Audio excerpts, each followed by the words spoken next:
There are people who aren't broken by failure. They're broken by staying, by waking up every morning, putting on the same clothes, walking into the same building, and slowly realizing that nothing inside them feels alive anymore. This is not a story about a man who lost his job. This is a story about a man who kept a job long after it began killing him. Every morning, the alarm rang at exactly the same time. And every morning, before his hand reached for the phone, the same thought crossed his mind: not again. He lay there staring at the ceiling, counting the seconds before he had to move. The room was quiet, but his chest felt heavy. It wasn't pain. It wasn't panic. It was something worse: emptiness. He sat up slowly as if his body needed convincing. His feet touched the floor, cold, familiar, predictable. He went through the motions without thinking. Shower, shirt, pants, shoes, tie, the same clothes, the same routine, the same version of himself. In the mirror stood a man who looked fine, clean, presentable, responsible. But the eyes staring back felt distant. This man was not lazy. He was not irresponsible. He was not ungrateful. He was tired in a way sleep could not fix. Years ago, this job had felt like victory. It came with relief, with approval, with pride. People said things like, "You're set now." They said, "That's a good place." They said, "You're lucky." And at first, he believed them. He worked hard, stayed late, learned quickly, took on more than he was asked. He wanted to prove he deserved to be there. And for a long time, that effort felt meaningful. But somewhere along the way, the meaning faded. The work stayed, the effort stayed, the expectations stayed, but the excitement left quietly. No announcement, no warning, just silence. The building looked the same every day: gray walls, bright lights, endless desks. When he walked in, his body moved automatically. He greeted people with practiced smiles. He answered emails without reading them twice. He attended meetings that blended into each other. He spoke when expected, nodded when required, agreed when necessary. Inside, something else was happening, a slow erosion. He stopped asking questions, stopped suggesting ideas, stopped imagining improvement. Not because he couldn't, but because it no longer felt safe to care. Caring had become exhausting. At night, he went home drained, but not fulfilled.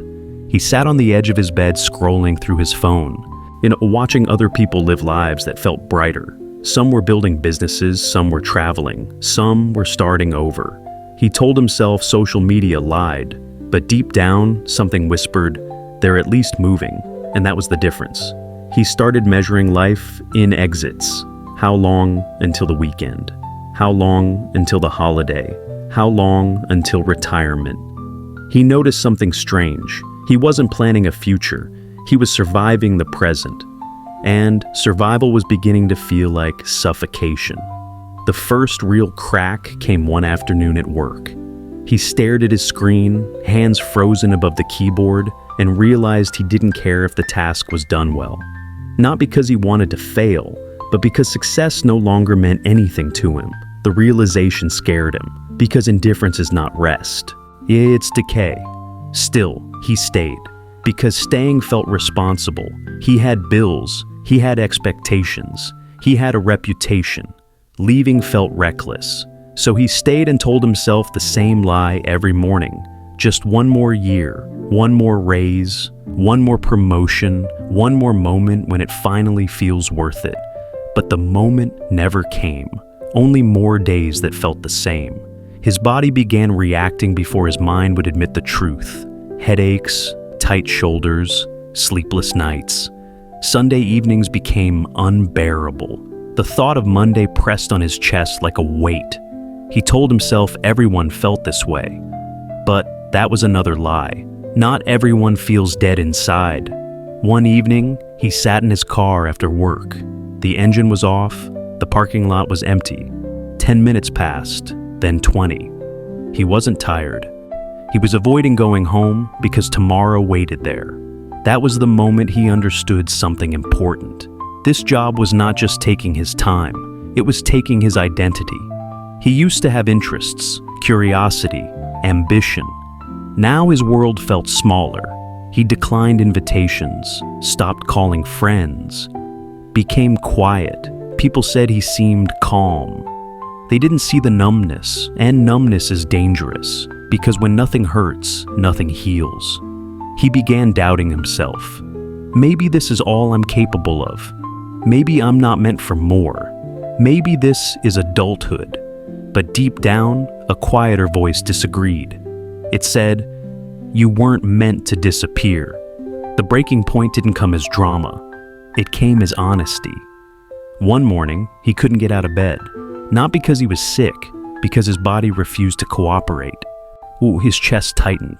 His breathing felt shallow. He called in sick. And instead of relief, shame flooded him. Shame for needing rest. Shame for feeling weak. Shame for wanting a life that felt like his own. That day, sitting alone, he said the words out loud for the first time. "This job is killing me." And the truth landed heavy. Still, he didn't quit. Because clarity does not erase fear. Fear asked its questions. What if you fail? What if you regret it? What if you're wrong? So, he tried to fix himself instead. He read books, changed routines, pushed harder, but nothing changed. Because you cannot heal in the place that is breaking you. The turning point came quietly. A conversation with someone who asked a simple question. "How long have you felt this way?" He thought about it. The answer frightened him. It's years. That night, he imagined his life continuing unchanged. Same desk, same exhaustion, same silence. And for the first time, fear shifted. He wasn't afraid of leaving anymore. He was afraid of staying. Change began small. No announcements, no dramatic exits. He updated his resume, explored forgotten interests, let himself imagine a different life. The discomfort was real, but so was the relief. Because movement, even slow movement, creates oxygen. When he finally left, it wasn't loud. It was calm. He walked out with uncertainty, yes, but also with dignity. And for the first time in years, he felt something familiar. Hope. The road wasn't easy. There were setbacks, doubt, fear, but there was also energy. He woke up tired sometimes, but alive, and that changed everything. Looking back, he realized something important. The job hadn't ruined him. Staying silent had. And this is the lesson his story leaves behind. Some jobs don't break you suddenly. They break you slowly. They don't attack your body. They erode your spirit. And the most dangerous prison is comfort that costs you who you are. If you feel empty, listen. If you feel stuck, pay attention. Your discomfort is not weakness. It is a signal, and you are not wrong for wanting more. You were not created to disappear quietly. Leaving is not failure. Ignoring yourself is. And if this story feels familiar, that's not coincidence. That's your life asking you to move. If this message resonated with you, take a moment to reflect. What are you staying in that no longer serves you? Write it down. Think about it. You don't need to leap. You only need to stop standing still. If you found this story meaningful, like the video, share your thoughts in the comments, and subscribe for more stories that remind you who you are. We'll meet again.